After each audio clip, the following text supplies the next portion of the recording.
Now this panel is 36 by 36, so I'm going to do a few things here. So wish me luck as I try a couple different techniques. I'm going to start out with some collage paper that's rather thick. Some of it is like book covers, and the choice would be like, do I use the inside of it like this, or do I use the colors on the other side? This is like really thick cardstock. Might even have a bit of plastic coating on the cover. And then I also have some handmade collage paper. This is just on tracing paper. And this has acrylic on it. And then a plain card, so I'm going to just start doing that, and then I'll be proceeding on with my mark making. Now, part of my process is definitely going to be to use the orbital sander at some point. And so I always like to point out that if I use thick collage paper at any point in the process, my favorite medium to adhere it is usually this Liquitex matte gel medium. And so that's what I'm going to use. It's rather thick. You can see that like nothing comes out. And I usually just, spread it around with my silicone tool. And this is the play stage, so I'm not really thinking about where things go. And I'm not thinking really about anything. I do have a palette picked out, but we'll see how that goes. I can always change if I decide that I want to. This is a piece of scrapbook paper, so it's cardstock thickness.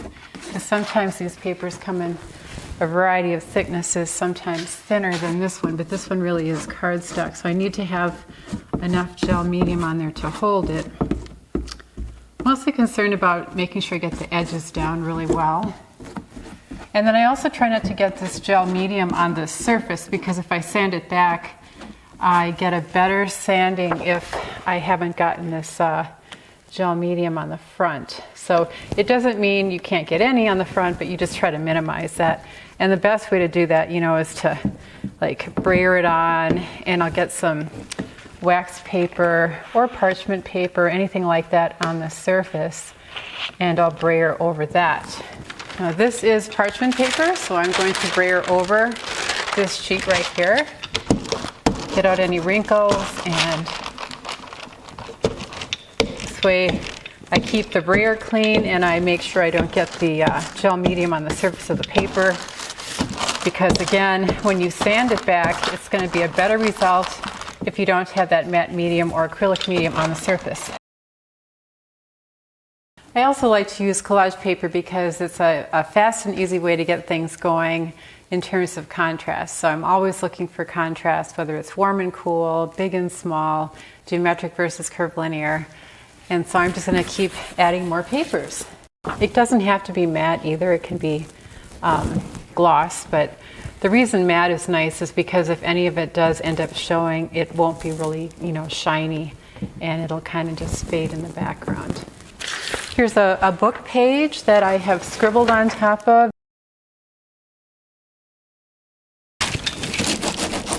Collage papers will largely be concealed. I'm going to do some mark making. Here's an acrylic Montana marker. It's refillable. I do love to make marks, and it just, you go right over the collage paper. I also love patterns, so that's kind of what I'm doing here.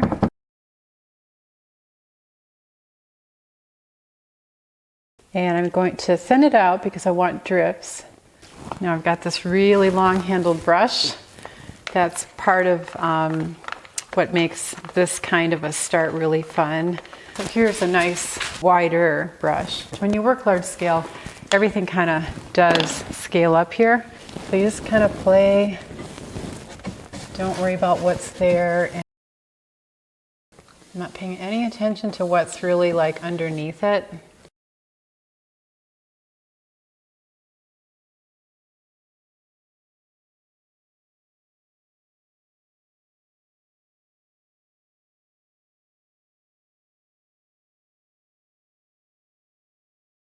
A lot of black mark making, there's some drips, there's some pattern with other tools, there's collage paper, and the collage paper has nicely set up and dried.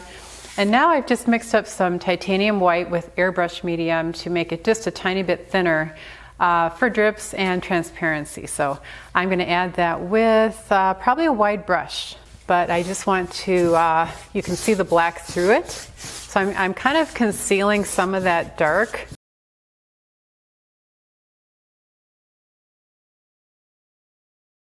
So I'm just having fun, still playing. This time I'm playing with white. Okay, so let's get some drips going here. And you can see now that because I made this paint thinner, it's gonna drip.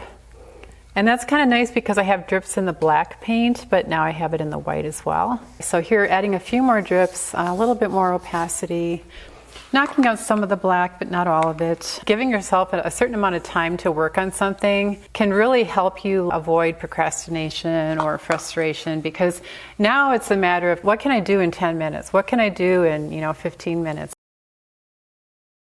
I like to use this brown paper. It comes in many different sizes. And I'm going to start to apply lots of color. And the color will probably be highly saturated, meaning it's not going to be mixed into all these varieties of grays yet. It's not terribly drippy, but it is a fluid Nova color paint.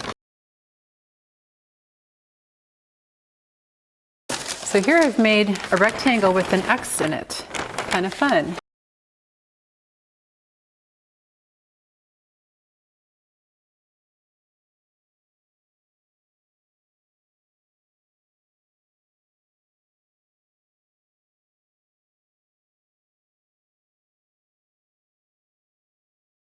You can press gently like this. And you can also slide it down. That's another thing. You can move the marks like this. That can be kind of cool. Now I've got all kinds of colors on here because I pulled it. It was pulled. There's a lot of chaos right now, and that's kind of what the idea is behind play, is to throw everything at it and just, don't think, just do, and get your painting to move forward. There's so much going on now, and that's part of the fun. So we'll definitely be talking about value, and let me just go into the higher key gray. Mix it a little better with my brush. And I can come into this green and start working into the paint because it is wet. That sure beats having to let it dry, right? So you can be doing this, in other words, exploring the tints, tones, and shades. Now that is a tint of that lovely green. If I go over here and I start to go into this wet yellow-orange, well, that's obviously going to be a different color. I started with the lighter gray, so maybe I want to just continue on with that and, get the feeling for what this palette has to offer. So I'm really just mixing on the painting itself. Okay, so now I have the saturated yellow-orange, but I also have the tint. And I can go darker though. Let's say I take this dark gray and I pick up some more of that yellow-orange, mix it up, and there's a smaller area of that color. Whenever you want a hard edge, you just kind of lay it where you want it, and then underneath, in this case, I want to get a nice edge. And then over here, I want to get another nice squared off edge. Okay, then you want to clean off your painter's edge because look at all the paint that's on there. What about this cadmium red up here? I can take some of that and just mix it.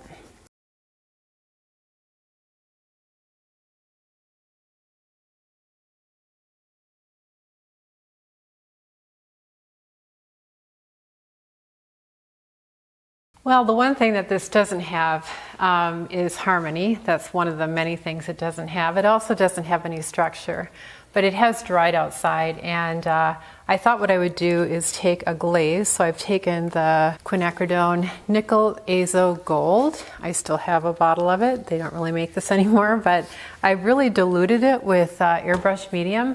And so I have a damp blue cloth here, blue shop towel. And I'm just going to dip it in. I could be applying it with a brush, but I'm going to encourage any drips, and you can see how light it is. It's very light. So I'm just going to kind of smear it where there's still plain gesso. I'm trying to make sure that the entire thing is covered with at least some paint, even if it's thin. It's going to, create a little bit of harmony depending on how thickly I put it on there, but It's got a long ways to go before it's really feeling harmonious, and that's perfectly fine. That's what you'd expect right about now. But you can see like where it's dripping, it would be thicker or a darker color. But I'm really just wanting to smear it all around. That's why I'm using this shop towel, because I know it'll go faster than using a brush. And just going to apply it everywhere, over everything. And then I may subtract some of it while it's still wet. And I'm not even sure, I wasn't sure how thinned out this was, but it is quite thin. I might have some, areas show some drips like this. But right away, there's a lot more harmony than what I had before. And that's a good thing. It's good to know how to get harmony. One of them is with the glaze, but it's also, aside from the harmony, it's just good to have, that's smearing a bit, and that's okay. It's getting a little grungy there. Aside from that, it's just good to have some transparent areas, because I had a lot of opaque, and now I've got transparent and opaque, and that is another contrast. I'm just going to encourage some drips like that in strategic places that are not too close together. Well, that's not bad for a start. So I think I'm going to let it dry now, and then I'll be back.